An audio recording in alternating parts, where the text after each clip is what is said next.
Mini blog 24লৈ স্বাগতম। এটা complain আহিছিলে, কমপ্লেইনটো আছিলে L3 তো ব্লু ষ্টাৰৰ হয়।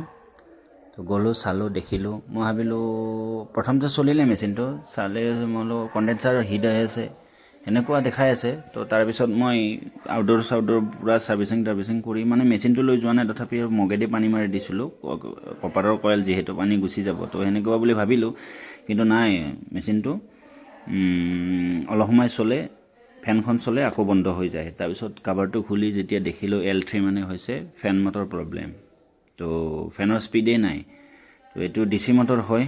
তো কাষ্টমাৰক ক'লোঁ মই, বাইদেউটোক, তো যে মটৰটো লাগিব, তো সেইটো কাৰণে এটা এইখিনি কৰিব। তথাপি চলে অলপ টাইম, চলি আকৌ বন্ধ হৈ যায় মেচিনটো। তো এইখিনিয়ে আছিলে, বেলেগ প্ৰব্লেম নাই। মটৰটো চেঞ্জ কৰিব লাগিব। তো মটৰটো চেঞ্জ কৰিবই লাগিব। এয়া এনেকৈ চলে, আধা ঘণ্টামান চলে, আধা ঘণ্টা 20-25 মিনিটমান চলে। কিন্তু আকৌ পিছত যেতিয়া মটৰটো গৰম হৈ যাব তেতিয়া L3 মাৰি আকৌ চেম প্ৰব্লেম হয়। তো এইটোৱে প্ৰব্লেম। মটৰটো চেঞ্জ কৰিলে হৈ যাব, মটৰটো প্ৰব্লেম আছে। তো এইটোৱে আছিলে প্ৰব্লেম। পিছত মটৰ